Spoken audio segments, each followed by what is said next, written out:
Hello, Africa. Allow me introduce you to the Brown Billionaires podcast, and this is the Entrepreneurial Gist segment. My name is Kenneth, and I am the first of my kind. Okay. So today we are going to be talking about understanding black tax. It might come to mind, what exactly is black tax? Well, in simple terms, black tax can be described as monies provided to families, loved ones out of obligation. And when I say loved ones, allow me expatiate. We're talking about siblings, parents, mom, dad, friends, relative. Yeah, that cousin that only chats you up when they're broke. Obviously, always. Yes, that is black tax.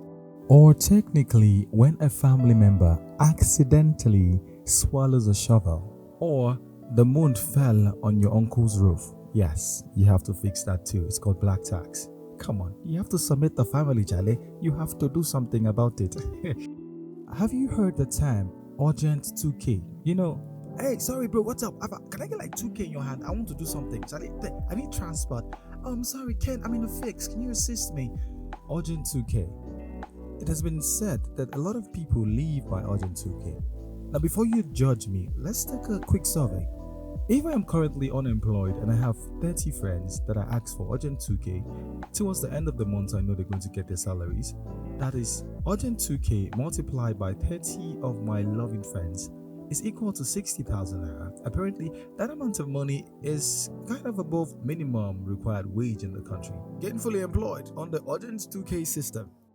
The thing is, in the family structure in every traditional African home, it is normal for you to cater for the needs of your immediate family and also the extended family. The immediate family means your mother, father, brother, sister, and your extended family means your cousin. So your cousin can legally ask you for money, especially when you start making some. So we are not asking you to give us money. All we are saying is it is a sign of maturity to cater for our needs. So, do the needful. Don't make us look like we are beggars. Are we beggars? Come on. Let me ask you a question. Imagine there was an ATM somewhere placed by the government. This ATM can dispense 10,000 naira daily.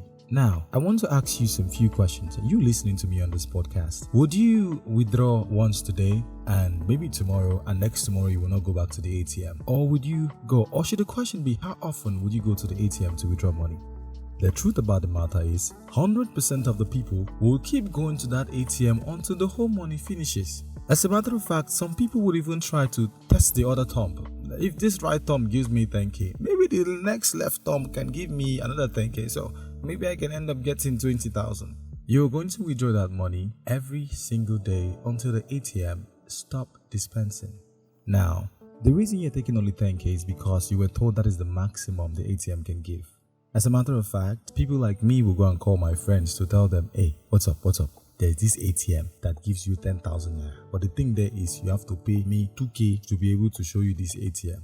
Therefore, I'm going to monopolize it. The reason why you're taking only 10k, like I said, is because you have the understanding that this is the maximum amount of money required or given or taken from this particular machine. If I told you there's a new discovery that says if you scan your toe on your leg, you're going to get 50,000 naira. Every single person will scan their toes to get 50 grand. That is the honest truth. Let's come back for a second. If every single person, including you, is going to scan their toes and their thumb to get this money out of this machine, this also applies to you. In the Pan-African system, or the family structure, or the household, or the African black tax system, you are that machine. So my question to you is, if they could also dispense money from you, Charlie, why should they stop? Come on, Charlie. The reason why they're going to bill you 50,000 naira is because they have the understanding that is your expenditure limit. That is the best you can give. They will bill you to your limit. Or you say, I don't have any money, leave me alone. I am broke. You know how people say, I am broke, but you actually have money, so I have to still push a little bit further. Yes, they're going to do that. They push further again until you're like, oh, okay, he's actually broke, let's leave him alone. Have you actually realized that most of the times, whenever you have a certain level of growth in your financial system or your financial strength, your problem actually gravitates towards you. You see, you start settling problem on that level. If you were receiving 100k before and your problem level around 30 grand, trust me, when you receive 200k, that problem level is going to go to around 60 grand. Your problem grows according to your growth rate. That's how it works. Every single young entrepreneur must have a story or two about friends that borrow money from you but never pay back. The honest truth is, they don't think you need that money back.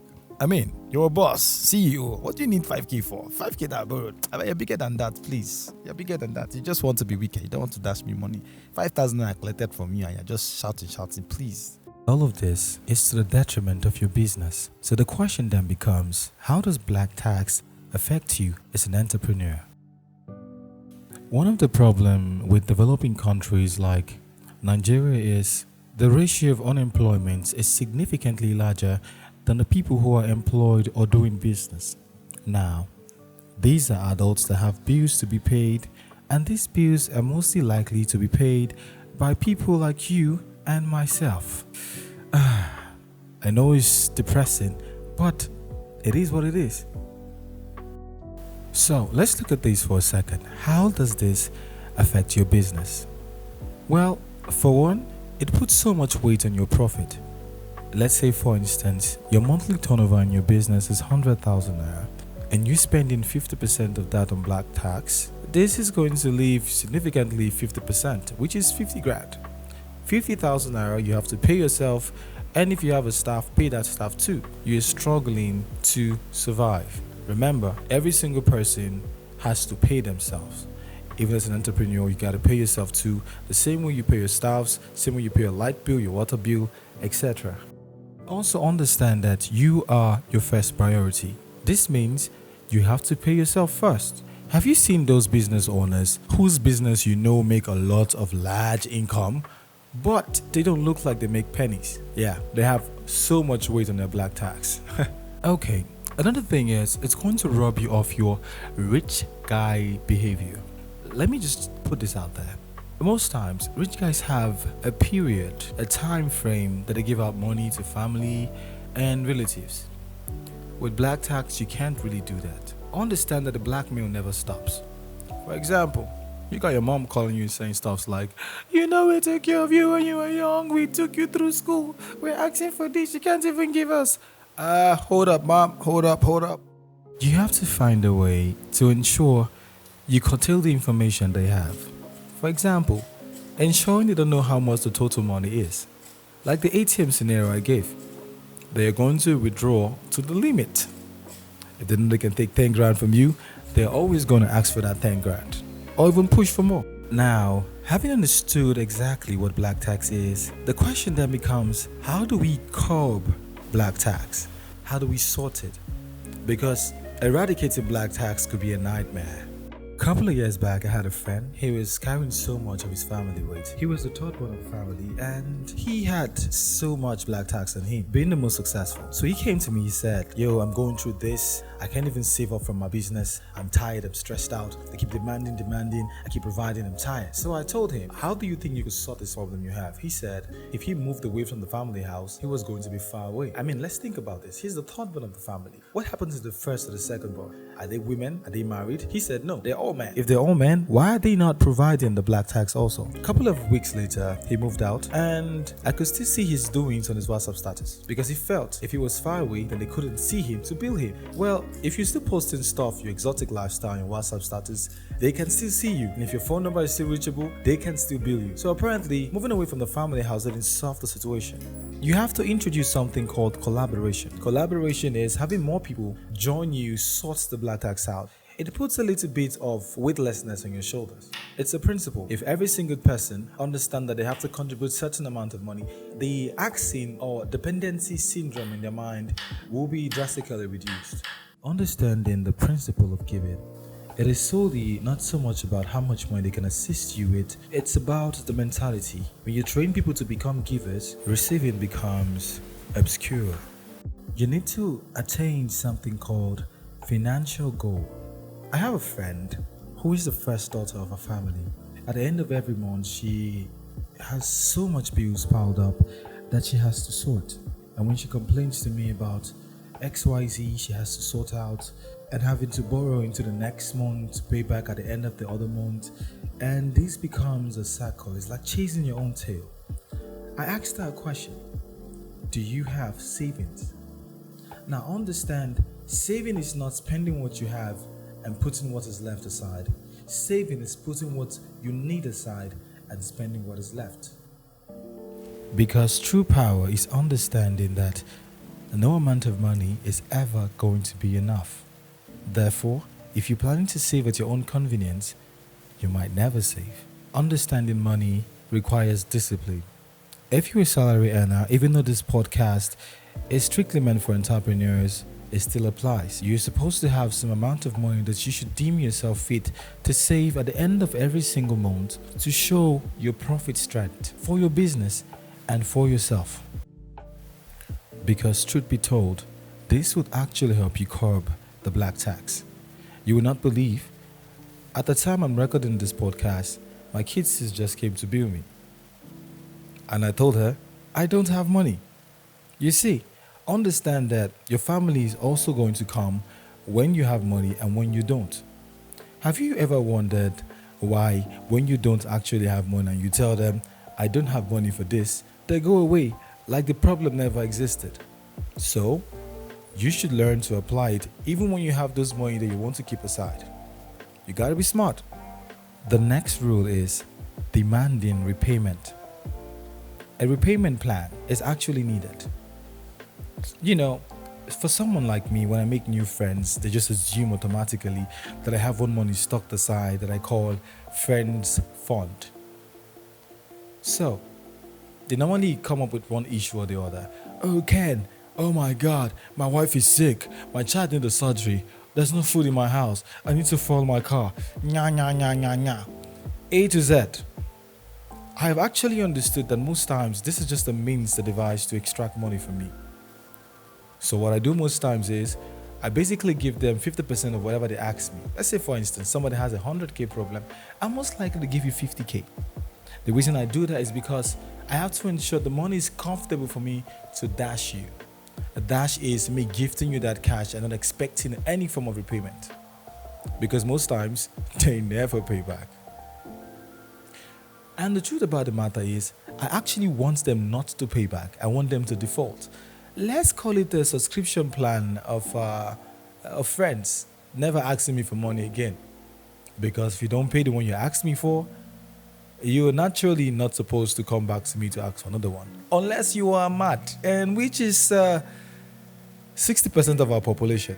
Let's talk about siblings borrowing money or lending money from you. When a sibling borrows money from you, there's a high chance that you're not getting that money back. Most times, the issue gets settled in the family court. And if that sibling is younger than yourself, trust me, the court is going to be in that sibling's favor. They're going to come next time. The subscription plan never expires. So next time they ask for money, they're going to pull out the blackmail card. And your mom is mostly going to tell you, it's your younger brother, it's your younger sister now. Give your younger sister money. If you don't give them, where do you want them to get money from? This is what you're going to say. Mom, I don't have money now. Maybe next week I will have money. Welcome, comrades. You're learning something. It's called the Lamba move. You have to drop Lamba on another preceding Lamba. Nice one, comrade. So, talking about repayment plan. When do you plan to pay me back? So, and so. How long do you need to pay me back? And how much do you intend to pay me back? At what time frame? At what quantity do you plan to pay me back? If somebody earns 20,000 naira or 30,000 naira monthly, our minimum income in the country, or minimum salary in the country, minimum wage, and the person borrows 100K from you, it will be total madness for you to expect your money in 6 months. The reason I say so is because even if the person is trying to put 10K aside every single month to pay you back, which is not even feasible, that is over 33.333% of their income. They are not going to pay you back that money. Your money is on a one-way trip to Alaba markets. That money is not coming back. So, you remember that uncle, the one you call stingy, the one who's not giving you money like you expect? Yeah, you are going to slowly become that uncle. But hold up, before you attack me. You shouldn't be stingy to the family. What I'm trying to say is just develop a time frame that you give out money and let them understand that they can't take more than this amount of money from you, no matter the amount of card they want to pull out on you.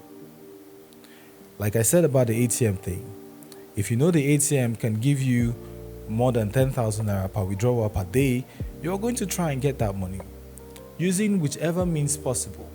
You have to make them understand that there's a line. Even if you scan your teeth, your nose, your mouth, your eye, it is only 10k that's going to come out of this machine for that day. Also, it's about training and discipline. They have to understand that you're running a business, and if they take all the money, the capital, and the profit, the business is going to die. And if it dies, there's no way they can get money from you again. Which boils us down to giving at your own strength and pace. You have to give out money that is okay for you to give out on a budget. I hope this podcast has been able to transform your mindset or find a way to elevate your financial strength. Have a wonderful day. And remember to subscribe. If you're not subscribing, you're snoozing, and snoozing is losing.